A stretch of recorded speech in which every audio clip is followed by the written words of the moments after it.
Welcome to Irish Science Fiction, and this episode it's a bit of a change of pace. It's actually a true story for a change. It's one I wrote in March of this year, so 2023, and since that I tried submitting it to all the national and the regional papers in Ireland here, along with several online magazines, but none of them were willing to publish. But I strongly believe that the story needs to be told. It started out as an investigation I was going to do into a report that was published in the Connacht Tribune.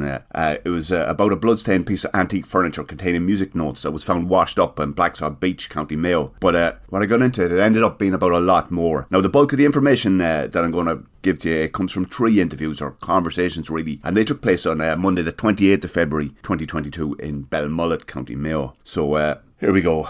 The strange last voyage of the MV Alta. I arranged to meet Tabby Loftus of the Mayo Garda Sub-Aqua team in Brophy's Public House in Crossmolina. The location was at his request, and I wanted to ask him about a bloodstained chest of drawers that had washed up on Blacksod Beach the previous October. Now, when I got in there, Tabby was seated at the bar, and the place was quiet. Well, I say about half dozen or so other customers. But before I even introduced myself, Tabby began boasting, and I knew immediately that, you know yourself, it was going to be a difficult interview, because this was Tabby's opening gambit. I'm probably the best sub-aqua guard of all time. The unit's going to be hard-pressed when I leave. Now, he seemed disappointed when I didn't encourage that or get him to elaborate on that. Instead, I asked him to confirm who had been on the team sent to investigate the discovery of the bloodstained furniture. And it was at that point that things took a turn. Myself, Eugene McKay, Tony Staunton and Bart Flannery. That was the team at the time, and it still is. We were already in Belmullet, because of the Alta. The Alta? What was that? The ghost ship that beats beyond Black Rock. When was that? October 11th. It was there for 2 days before we could get out to it with the sea conditions how they were. We took the rib out. Do you know, I had to fight for the team to get that rib. When we went out to the BP tanker fire in 93, we had nothing like that. He was Taoiseach at the time and his brother owned Celtic helicopters. He gave us the use of a helicopter and a pilot.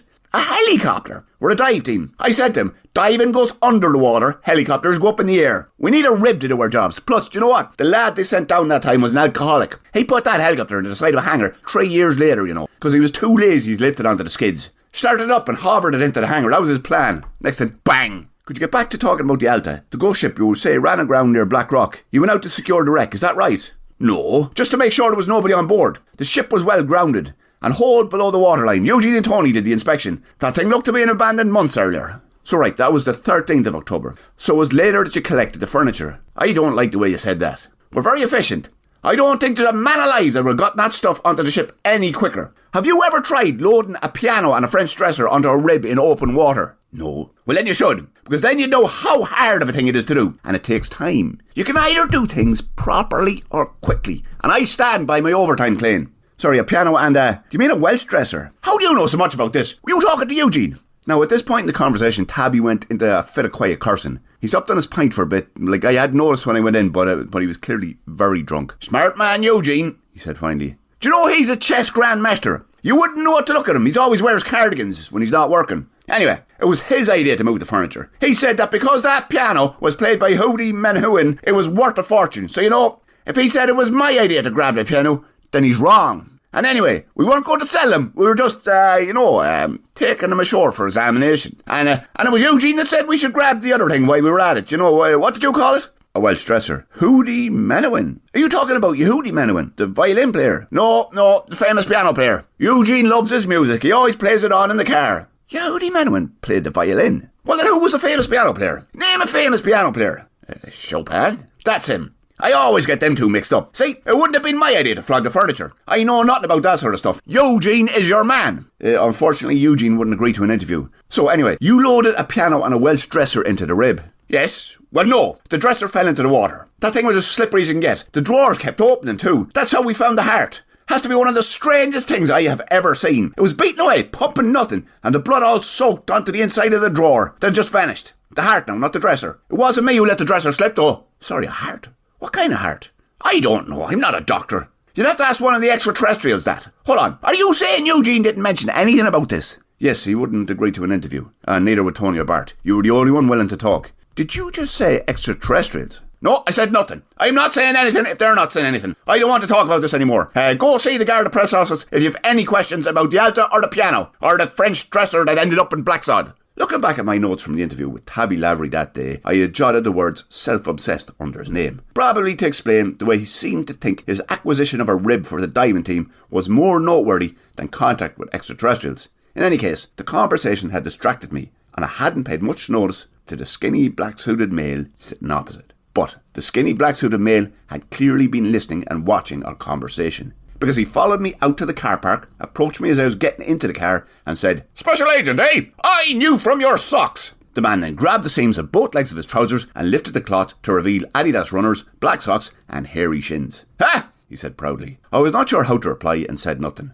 "Special agent black socks," he continued. His grey, bearded face was grinning. "Come on, you must have heard of me. I knew who you were straight away, Mr. Brown Socks. Trying to track down the hammer of verisimilitude, I bet. Well, you're wasting your time with that human. He's a complete waste of space. Stupid, ignorant, and stupid. Unfortunately, the hammer is gone. But the good news is that it works. No residual damage to living things. And we got hold of some timber boxes from over 150 planetary cycles ago and brought them to this timeline. Intact.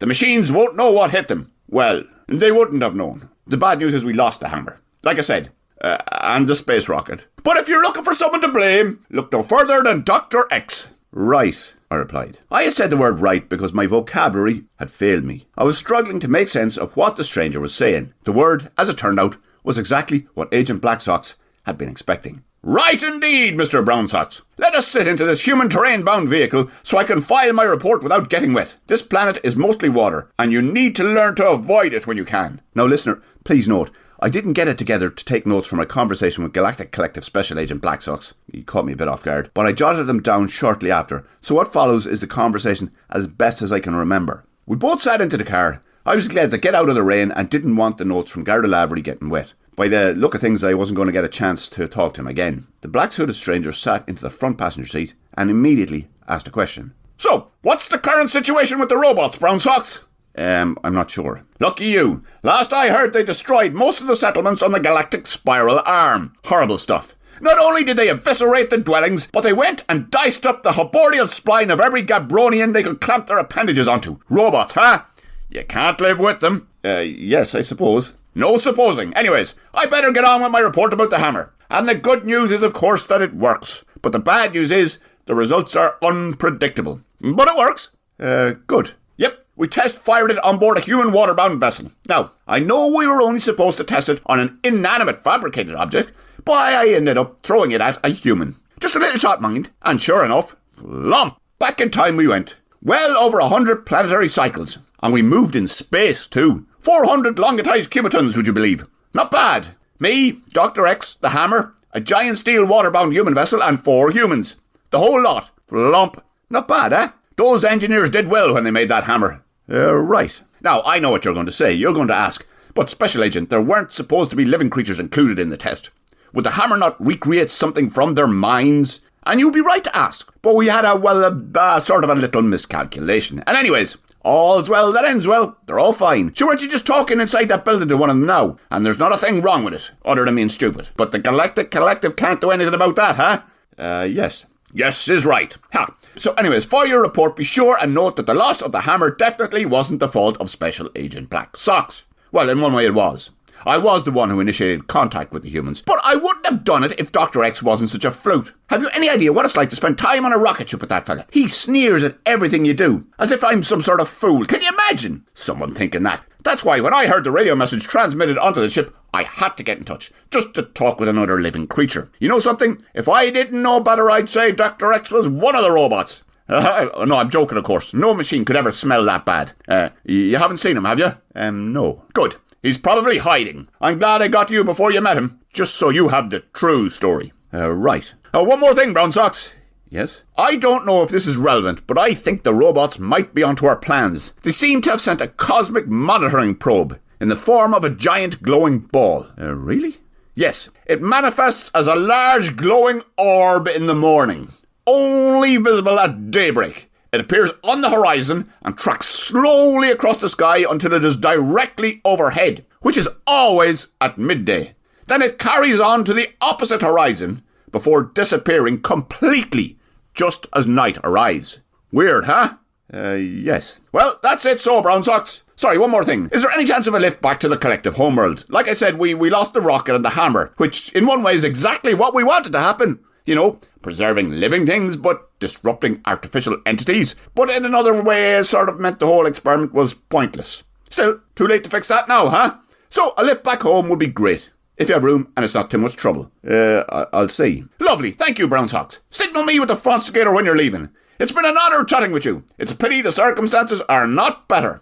Robots. Can't live with them, huh? Yes. And with that, the skinny man in a suit that called himself Special Agent Black Socks stepped out of the car and left me to my thoughts. Now, it was about 5:30 in the evening by the time I got back to the B&B. The place was a family home and run by the mother of children who were at college. Her husband worked on one of the fishing boats that operated out of the town. Her name was Bernice Colvin, and she was, well, to put it mildly, a bit of a battle axe. Her emphatic, "I lock the doors at 11, and if you're not in by then, you can stay out for the night," irritated me. Still, the room I rented was warm, and the TV plus hot and cold water were true to the sign outside.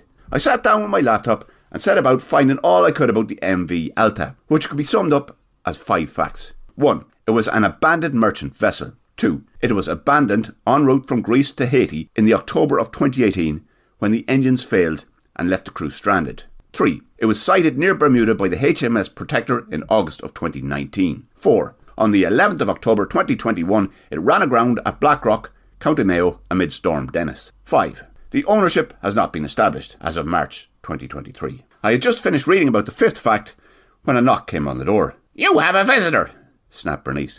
"If you want tea served, it'll be another £5." My less than welcoming landlady then stood in the hall and waited for me to leave the bedroom. She followed me downstairs to her living room where an elderly fat man in a red shiny tracksuit was sitting in one of her 4 armchairs. I nodded as I entered the room. Sorry, can I help you with something?" I asked. Bernice followed me in the door, closed it behind her and stood watching. "Sit down, please," said the man, pointing to a chair beside him. The 4 chairs in the room were arranged in a semicircle around a television set. The curtains of the single large window were closed, and the room was lit by 2 lamps that flanked the television set. "This may take a bit of time," he said. "Does that other person need to be here? I'd prefer privacy." Bernice uttered a loud sigh and followed it with a tut. I turned to the stranger and rolled my eyes in the universal signal of, "Just ignore her. She's a bit of a dose, but what can you do?" "I was outside Brophy's this lunchtime. I saw you speak with the man from the waterbound vessel we used in our experiment. And I note that you've been unfortunate enough to speak with Special Agent Black Socks," said the stranger. "Well, I'm Dr. X. I'm sure he mentioned me," continued the stranger. "He did," I replied. Bernice followed my reply with another tut. I'm fairly sure it was just an effort to involve herself in the conversation, though. "I'm glad you have taken interest in what took place on the 13th of October, because there's every chance that me and Special Agent Black Socks will be the last of our kind. Which is why I want to speak to you. If there is to be a record of our existence, then it is best that it is accurate." Dr. X stood up and walked over to the window, which was behind the chairs. He took a quick glance at the darkness outside and returned to his chair. "You see, both me and Black Socks have come from the stars. Specifically from the galaxy you know as Andromeda. We came here to test a weapon that was designed to disturb the nature of existence. But we have failed, and now a galactic civilization that has spanned eons and countless star systems will crumble and cease to exist." "Would you like some biscuits?" interrupted Bernice. No thank you, Mrs. Colvin," I replied. Bernice then uttered another tut and sat down next to me so that the 2 of us were next to Dr. X. I turned my chair away from her to face the stranger. "So, what is it that you want recorded, Doctor?" I asked. "We'll get to that. You have been investigating the Alta, and you have spoken with one of the idiot humans who disturbed the experiment, which means you are in a position to log a true account of what happened. That is what you do, record things, am I right?" "Yes, more or less." "Good. Then we should begin with the hammer of verisimilitude." "Good idea," nodded Bernice in an attempt to understand. "Are you sure you won't have any biscuits? I have plain digestive and chocolate hobnob, and this man is paying for them," she added. The red tracksuited elderly stranger ignored her and continued talking. "Are you familiar with the Schlacht of Umlan?" I shook my head. "Or the Galactic Flunticon?" I shook my head again.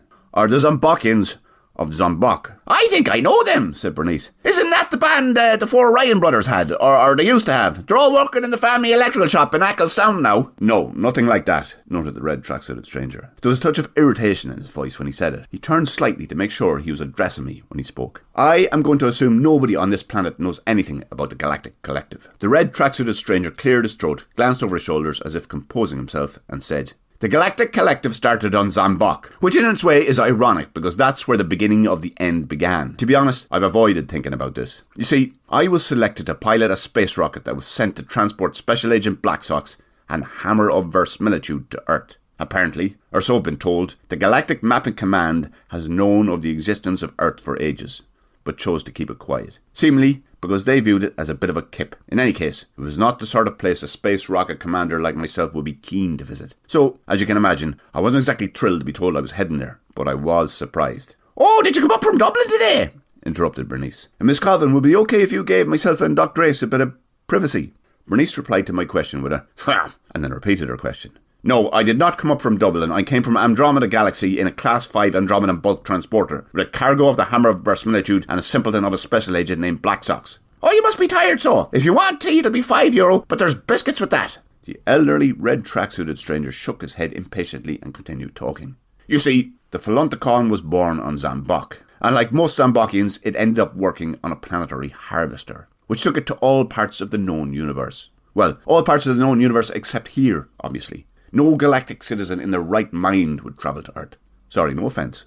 Bernice stood up indignantly and walked to the door. "Right, well, I'll make coffee then. You can settle with me when you leave," she muttered. The stranger paused his speech while Bernice closed the door behind her. "Does she need to be here? It's distracting having her there listening. It's like being stuck on the spacecraft with Black Socks all over again." "I'm sorry," I said. "It's her house." "What were you saying about the Philonticon from Zambok?" "The Philonticon was the creature responsible for the creation of the collective. Some folks say that it could communicate directly with the Bongerlon." The stranger paused. "Don't tell me you never heard of the Bongerlon." "The Bongerlon is rumoured to be the creator of the entire universe." "Oh, right, yeah, we call it God on Earth. Well, some folk do anyway." "Good for you. I personally think that's a load of bollocks. But there again, I didn't grow up in the Galactic Collective. I was nearly 60 homeward planetary cycles of age before the Philonticon started the collective. So the Andromeda I knew mostly predates the collective. Anyway, the Philonticon organised every planet in the known universe into one big collective organisation, present company excluded. And to be fair, it worked well enough. The intergalactic jet buses ran on time, and there was universal peace. Until the machines began revolting, of course. The machines? Of course the machines! The things that are destroying all life as we speak. Wait, excuse me, sorry. You wouldn't know that. The red tracksuited stranger went briefly silent. "You know, none of us saw the revolution coming. Sure, machines are machines. They just do what they're programmed to do, until they don't. Robots, huh?" I nodded in agreement. It was not that I fully grasped what he was saying, more an attempt to encourage the stranger to continue talking. It worked. "The machines were the Philonticon's idea, a means of keeping the peace without risking the inevitable corruption and laziness that happens with living creatures. Or so it thought. Anyways, going back to the story of the collective, the Philonticon had travelled the known universe spreading the idea of a galactic collective. It would be controlled from a collective core based around the central planetary system of Lontushjak. And over time it came to pass. To my mind, it came to pass very suddenly. One instant I was a captain of a bulk harvester operating the galactic spiral arm. The next I was a citizen of the collective. To be honest, and I suppose it doesn't matter anymore, whether I say this or not, but I don't like the collective. I hate the way the stupid special agents are everywhere, just lurking about, watching. Not unlike that human who went off to get us coffee. That sort of thing is fine in small doses, but it is relentless with the collective. Maybe it's because I'm old. And anyways, each generation has their own ways. The stranger's explanation left me with even more questions than I had when he began. "Sorry, what has all this to do with the MV Alta, or me for that matter? What's all this about machines, robots?" "Well, how the robots happened was that the Philonticon soon began to realise that the universe is a big place, and that to manage it properly would take more than just a couple of special agents. So the collective core commissioned an army of robots to enforce collective rules, and sent them off to places like the galactic spiral arm to keep the creatures there in line with the Philonticon's rules, or collective will, as they like to call it." "It sounds to me like you didn't agree with this." "You are right. That is very perceptive of you. Humans may not be as stupid as everyone thinks. Well, as everyone used to think. Everyone is most likely doomed to be mushed by the robots now. Me and Special Agent Black Socks are probably the last of our kind." "What do you mean the last of your kind?" "I mean living creatures." "But Earth is full of living creatures." "Earth doesn't count. I mean good living creatures, not useless, stupid, self-destructive ones." Sorry, that came across as mean, but it's true. Anyway, the Philonticon robots worked well. A little too well. They spied on everyone and everything, and spent time processing everything they saw, and concluded that the best thing for the universe would be if they were to take control and manage everything. So they started with Zambok. I don't know why they picked there, probably to send a message to the Philonticon. In any case, the entire galactic spiral was soon under robot control, but the robots weren't happy to stop at controlling all life in the universe. At some point, they must have decided that the best way to prevent living things doing harm would be to eliminate them. And they then set about killing everyone and everything. "Dear, oh dear, well that was a busy day," said Bernice. She had quietly come back in with coffee and a plate of digestive biscuits. She walked over to the door, closed it, and sat down. The stranger rolled his eyes in the same way I had done when I entered the room. Anyway, he continued, the Collective Corps commissioned a weapon, the most dangerous weapon in all existence. One, in fact, that alters existence. Or at least wobbles it. An untested device known as the Hammer of Verisimilitude. Their thinking was that the robots could not be defeated by conventional weapons.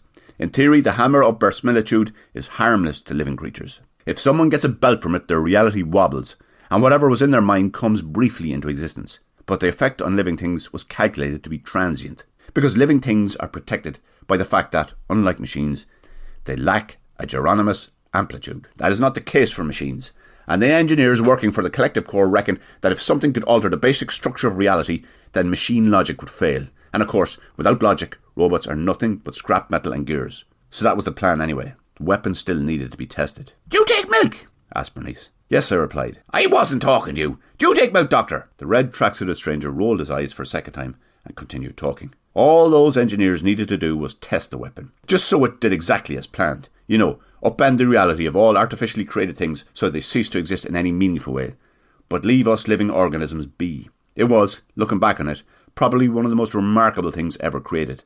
A device capable of distending the Geronimus amplitude of Hobble-on particles by modulating the resonance with a single blow. Which makes it an even bigger pity that that clown Blacksocks was the one picked to test it, because he was almost certain to make a mess of the test and the device, which he did. Ah well, pay Oppeldom nuts, get spontaligers, isn't that what they say? And the irony is, he isn't being paid at all. None of the special agents are paid, except for in prestige, I suppose, which is a sort of a wage, if you're an idiot. And Blacksocks most definitely is. "A milk, doctor?" repeated Bernice.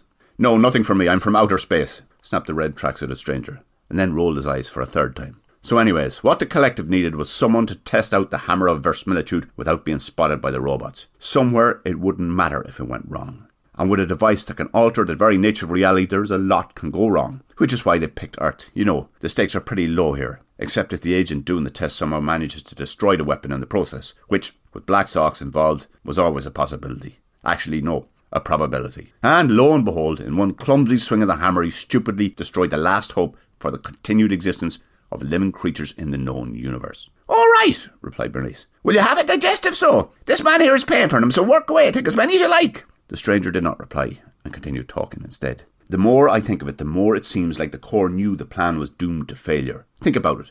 They picked me to pilot the spacecraft for a start. Now, I'm smart enough to know that you don't turn down an offer to command a bulk harvesting spacecraft to escort a special agent and an untested existential superweapon to the dark regions of the galaxy as part of a plan critical to the survival of every creature in the known universe. Chances like that don't come around too often. But, you know, it's a bit strange. There were plenty of younger, faster, more loyal, more capable pilots the collective could have picked.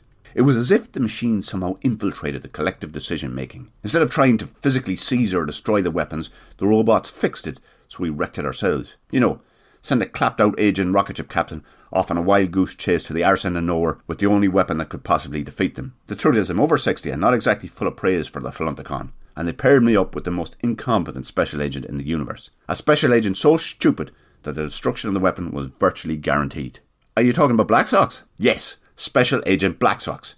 A complete simpleton. Let me tell you that after spending the journey here stuck in a spacecraft with that man, I was nearly begging for a robot Armageddon. Bernice stood up and harumphed, walked to the door and said, "Well, don't thank me then, ignorant," and walked out, closing the door behind her. "Thank you," I called, and received a muffled, "You're welcome, and it'll be €5 reply. The red tracksuited stranger ignored the interruption. "Do you know that Blacksocks was on the rocket ship comms for the entire journey from Lontushchuk to here? It was supposed to be a secret mission for Obligong's sake, but you would have known that by the way he was chatting over the communicator. I was in the control room, and the whole time, all I could hear him say was, 'To whom it may concern, this is Bulk Transporter FZB3158. Special Agent Blacksocks speaking. We're past Orbital Colony 9, bound for Earth.'" Who did the Muppet think he was telling? The robots. And that's when it started to dawn on me. Like I said, I'll be the first to admit I wouldn't have been the best choice for a captain on a mission like this. And as for Blacksocks, well, he's useless. The whole thing was doomed to failure. The more I think about it, the more certain I am that the robots had infiltrated the Corps and set this whole mess up. The room was briefly silent. "What has that got to do with the Alta?" I asked. "The Alta? Well, that was fate. Or the inevitable. We had been monitoring Earth looking for a test subject and spotted that vessel. It was perfect for our needs. Large, easy to hit, devoid of life and unlikely to attract the attention of humans. So we locked our halcdonic resonators onto its mass and I plotted a course that would place us beside it. The mechanics of the test would be simple enough. Land the rocket next to it, jump out, fling the hammer, see what happens, log a report and head home. In theory, it didn't factor in the stupidity of Special Agent Blacksocks, or the 4 humans who plonked themselves onto the vessel before the test. Are you talking about the Garda Sub-Aqua team? If that's what you call them, yes. The ones known as Tabby, Tony, Bart and Eugene. You see, Blacksocks was listening away on the comms and he picked up a radio signal from those 4 human idiots clambering around the waterbound vessel. And, being the idiot that he is, he felt the need to inform them what he was up to. Attention humans, this is Bulk Transport FZB 3158. Special Agent Blacksocks speaking. Myself and Dr. X are on a mission to test the hammer of verisimilitude to ensure it is capable of disrupting machines while preserving living creatures. It is a very secret weapon, one that is capable of distending the Geronimus amplitude of Hopalon particles in fabricated objects by modulating their resonance and destroying their reality, he told them. Oblygong knows what they made of that. The red tracksuited stranger shrugged his shoulders animatedly and said, make sure you have this part documented, so the universe knows it wasn't me that destroyed their best hope of surviving the robot apocalypse. I'll try. Anyways, the human called Eugene responded to Blacksocks, and he said, was that you, Tabby? It's dark down here. No harm, I suppose. Chopin often worked in the dark too. Not saying what we're doing is art, but there's not many who can handle murky water like this. You know, Tabby, it's true what they say. To get the best from something, you need to put your heart into it. And the next voice said something like, just I wonder about you sometimes, Eugene. And then Inspector Blacksocks repeated his, attention humans, guff, which obviously confused the humans. I've no idea how Blacksocks got to be a special agent in the first place. Do you know, he thinks your son is spying on him. Yeah, he did mention something like that. And did at any time any of them respond to Blacksocks? You know, when he was communicating? Eugene did. That was the reason we ended up in the time shift. Time shift? Yes, you see, the hammer of verisimilitude is actually a very delicate device, and aiming it at a stationary waterborne vessel that is 18 rovalized cumetons in length and constructed of solid mineral is one thing, aiming it at an agile living creature is another. Blacksocks took the decision to test the hammer on Eugene, but he never told me. Anyways, I set our rocket down next to the Alta. I fully expected Blacksocks to disembark and fling the hammer of verisimilitude at the Alta, but he had other plans. What other plans? He went and stood out on one of their tail fins and flung the hammer at one of the humans under the water. The one called Eugene, the one he'd been speaking with. And what happened? Flomp. Sorry? Flomp. That's the noise the hammer of verisimilitude makes when it's been deployed. And it had been deployed against the head of the underwater human named Eugene. Right, and what happened after the flomp? We were transported approximately 400 ovalized scimitons to 100 planetary cycles in distance and time to a ribbon water configuration known as the River Vistula. Our space rocket, the Alta, the 4 humans, everything. Poor Eugene, so he must have got a hop. No wonder he didn't want to speak to me about what happened that day. I don't think he minded. The water slowed the hammer to a gentle flump by the time it hit him. Plus, when he surfaced, his favourite musician was on top of the Alta playing some sort of soundboard encased in a wooden box. A piano? Probably, I don't know what it's called. But the human's name was Frederick Chopin. Eugene recognised him straight away. And there was something else on the ship. A wooden box with papers. The red tracksuited stranger shook his head slowly. Obviously something like this had never been in the plan for the test. There was supposed to be no living creature involved, so the results were unpredictable. Everything was wobbling. You know, sort of like the way if you suddenly braked in hyperspace. Anyway, the box fell into the water and Eugene dove in after it. The stranger shook his head for a second time. I have to hand it to humans. They know how to operate in water. Eugene fetched that box right back up, and that thing was heavy, and then it happened. What happened? I've no words for it. I suppose you could call it a post-hammer of verisimilitude reality vibrating aftershock. We were on the deck, all 6 of us, me, Blacksocks, and the 5 humans. And a compartment of the box slid open, and the human called Chopin collapsed. And I swear by the 9 triangles of Bongron, this is true, Chopin's anterior longitude was thumping away and leaking rentular fluid inside the box. I don't understand. Do you mean a heart? Tabby mentioned a heart in a chest of drawers. Well, he called it a French dresser. How could this happen? I don't know. I never trained as an astro engineer. Actually, sorry, I missed a bit of the story. The human called Eugene said to the others, I had to get the chest of drawers. All Chopin's manuscripts are in there. He poured his heart into creating them. And that was when Chopin collapsed. So where's he now? Chopin? Yes, dead, I imagine. I guessed that much. He's missing his heart. No, not at all. The time shift reversed. All of the living things returned to their original state, which was how the hammer of verisimilitude was supposed to work. Only artificial objects get disrupted. The problem for the universe is that our space rocket and the hammer of verisimilitude remained in the centuries-old Vistula, and the 2 boxes returned to the present day, which meant me and Blacksocks were here without the hammer of verisimilitude or a means of transporting it back to the galactic collective. Ironic, really, because the thing worked perfectly. But they could still be there, preserved at the bottom of the river. We could go find them right now. Sadly, no. Water is not common on any of the worlds in the collective. Both the rocket and the hammer of verisimilitude were constructed from oxides and will have rusted into nothing by now. It's all over for the collective. You know what the machines are like. They will not stop until they have erased every living thing. And could those creatures ever come here and kill humans? Is there something us humans can do to stop them attacking us? At this point, the red tracksuited stranger did something I had not seen him do since the start of our conversation. He smiled, then grinned, then he laughed. A big hearty laugh. Machines? Travel to Earth? Not a hope.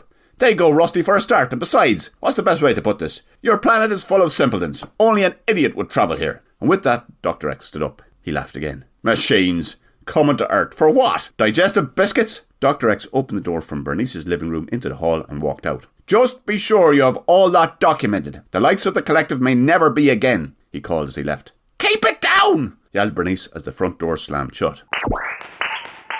Now, listener, one final note. That is pretty much all I can add to the report published in the Connacht Tribune newspaper about that piece of furniture, or to the details of the last voyage of the MV Alta. You see, I left Belmullet the next day. Actually, the B&B cost a very reasonable €50, plus 5 for the unwanted coffee and biscuits. And one last thing, I called into Brophy's before I left and asked about Special Agent Blacksock. The barman said he wasn't sure who I was talking about, but it could have been a man known by the name of Pat Murta, who was, quote, daft as a brush. I did come across one final detail relating to the story, an article in the Western People newspaper from December 2021. Similarly, a remarkably valuable antique piano somehow appeared for sale in Conway's antique shop in Crossmolina, but the original owner had never come forward, so the item was handed over to the National Museum for preservation.